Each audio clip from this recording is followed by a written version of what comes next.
আর জীবনের জন্য যদি এই হাদিসটা যদি স্মরণ রাখতে পারেন, ইনশাআল্লাহুল আজিজ যতদিন আমি বেঁচে থাকি আমার সাথে দেখা হলে আপনি এটা অবশ্যই বলবেন যে হুজুর আমার সালাত চেঞ্জ হয়ে গেছে, আমার আগে সালাতে মন লাগতো না, আমি লড়াচড়া করতাম, এখন আর করি না, এখন আমার মন লাগে। যখনই আমার এই হাদিস মনে হয় আমি বুঝতে পারি আমি আমার রবের সামনে আছি, আমি আর এখন আর লড়াচড়া করি না, আমার সালাত সুন্দর হয়ে গেছে। যে কোনো ব্যক্তি সালাতকে সুন্দর করতে চান তাহলে তাকে এই হাদিসটা মুখস্থ রাখতে হবে। যে হাদিসটা ইমাম বুখারী রাহিমাহুল্লাহ তার 2টি অধ্যায়ে এনেছেন, 8 নম্বর অধ্যায় এবং 10 নম্বর অধ্যায়, 2টা অধ্যায়ে পাবেন। 8 নম্বর অধ্যায় সালাতের অধ্যায়, তাতে আপনি 405, 403, 4, 5, 6, 7, 8, 9, 10, 17 পর্যন্ত একটা হাদিসই পাবেন। এবং আপনি সেটা 10 নম্বর অধ্যায় কিতাবুল আযানের মধ্যে পাবেন, হাদিস হচ্ছে 753। এবং ইমাম মুসলিম রাহিমাহুল্লাহ তিনিও তার কিতাবুল মসজিদ 5 নম্বর অধ্যায়ে উল্লেখ করেছেন 1110, মানে 1110 নম্বর এই হাদিসটা পাবেন। আনাস রাদিয়াল্লাহু তাআলা তিনি বলছেন, আন্না রাসূলুল্লাহ সাল্লাল্লাহু আলাইহি ওয়াসাল্লাম রাআ নুখামাতান ফিল কিবলাতি, রাসূলুল্লাহ সাল্লাল্লাহু আলাইহি ওয়াসাল্লাম একদিন কিবলার পাশে নাক ফোঁটা, কেউ হয়তো থুতু ফেলেছে বা নাকের ময়লা ফেলেছে, কিবলার দেয়ালের মধ্যে লেগে আছে, এটা রাসূল সাল্লাল্লাহু আলাইহি ওয়াসাল্লাম দেখতে পেয়েছে।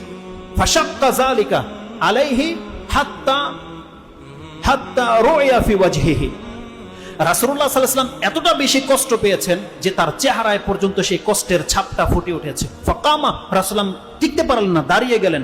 ফাহাক্কাহু বিয়াদিহি, নিজের হাতে সেই কাশফোঁটা পরিষ্কার করেছে রাসূলুল্লাহ সাল্লাল্লাহু আলাইহি ওয়াসাল্লাম। মসজিদ এমন একটা জায়গা, আপনার মতো টাইলসের মসজিদ রাসূল সাল্লাল্লাহু আলাইহি ওয়াসাল্লামের ছিল না, খেজুর পাতার ছিল, কিন্তু কিবলার সামনে মসজিদের খেজুর পাতার মধ্যে নাক ফোঁটা পড়ে আছে। মুহাম্মদুর রাসূলুল্লাহ সাল্লাল্লাহু আলাইহি ওয়াসাল্লাম তার বরকতের হাত দিয়ে নিজের হাতে সেই ময়লা পরিষ্কার করছে, কারণ সে জানে আল্লাহর সন্তুষ্টি অসন্তুষ্টি কিসে রয়েছে, সে জানে। কারণ রাসূল সাল্লাল্লাহু আলাইহি ওয়াসাল্লাম বলছেন, আমার সামনে সৎ কাজগুলো এবং পাপ কাজগুলো খুলে দেওয়া হয়েছে, আমি দেখতে পেলাম সেখানে সৎ কাজের মধ্যে এটাও লেখা আছে যে মসজিদ থেকে একটা কষ্টদায়ক বস্তু ফেলে দেওয়া, এটা সৎ কাজের লিস্টের মধ্যে আল্লাহ লিখে দিয়েছে।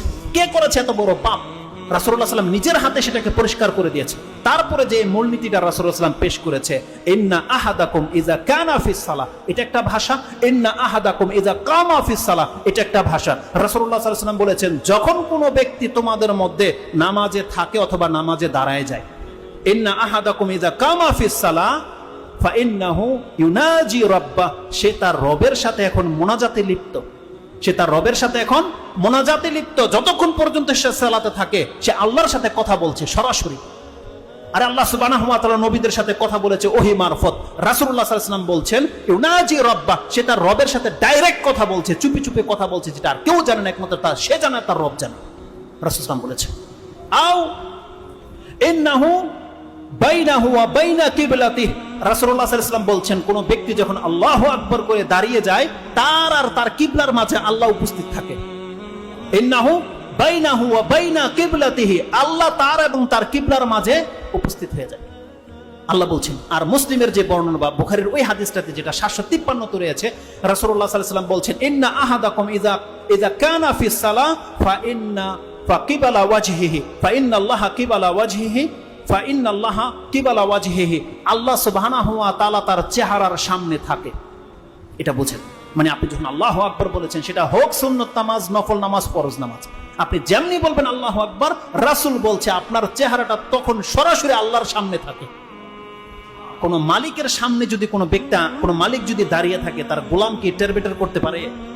অথবা এটার পজিটিভ দিক নিয়ে নেন, আপনি যার ইবাদত করেন, আপনার যদি ফিল হয় যে আমার মালিক এখন আমাকে দেখছে, আমার সাথে তার সম্পর্ক রয়েছে, সুবহানাল্লাহ, আপনার অবস্থাটা কেমন হতে পারে? তাহলে এই হাদিসটা আমাদেরকে স্মরণ রাখতে হবে যতদিন পর্যন্ত আপনি বেঁচে থাকবেন এবং সালাত আদায় করবেন। আপনি জেনে নেন আপনার মর্যাদাটা এমন, আল্লাহ বলছেন, যে কেউ তোমাদের মধ্যে সালাতে দাঁড়ায় সে তার রবের একেবারে কাছাকাছি, বা তার রবের সাথে এখন সে ইউনাজি রাব্বা। দেখেন এখানে মোনাজাত শব্দটা রয়েছে। আমাদের সমাজে মোনাজাত করে সালাত ফিরানোর পরে, অথচ রাসূল সাল্লাল্লাহু আলাইহি ওয়াসাল্লাম বলছেন মোনাজাত হচ্ছে নামাজের ভিতরে। যতক্ষণ পর্যন্ত আপনি নামাজে থাকেন না কেন, রুকুতে সেজদাতে আপনি যত কিছু বলার আল্লাহর কাছে তখনই বলে দেন। ওই লোক দেখানো আবার হাত তুলে সবাইকে দোয়া করতে হবে না, হুজুরকে বলতে হবে না যে আমাকে দোয়া করেন, বরং আপনি যখন সালাতে দাঁড়িয়ে যান, আপনি আপনার রবকে বলেন আপনার কি প্রয়োজন রয়েছে। আমি কি ব্যক্ত করে বোঝাতে পারবো আপনার রবের কাছে যে আপনার কি প্রয়োজন? কিন্তু আপনার অন্তরে যেভাবে কথাটা বেরোবে, এটা একমাত্র আপনি পারবেন, আপনার বিকল্প কেউ পারবে না, কোন হুজুর পারবে না আপনার ভাষাটাকে আল্লাহর কাছে প্রকাশ করতে। আল্লাহ সুবহানাহু ওয়া তাআলা যেহেতু ভাষা নাজিল করেছে, এগুলো তো আল্লাহর বানানো নাকি মানুষের বানানো? প্রত্যেকটা ভাষা আল্লাহ সুবহানাহু ওয়া তাআলার সৃষ্টি। আর আল্লাহ প্রত্যেকটা ভাষা বোঝে, যাই আল্লাহ সুবহানাহু ওয়া তাআলা বলেছেন, বান্দা তুমি আমাকে ডাকো।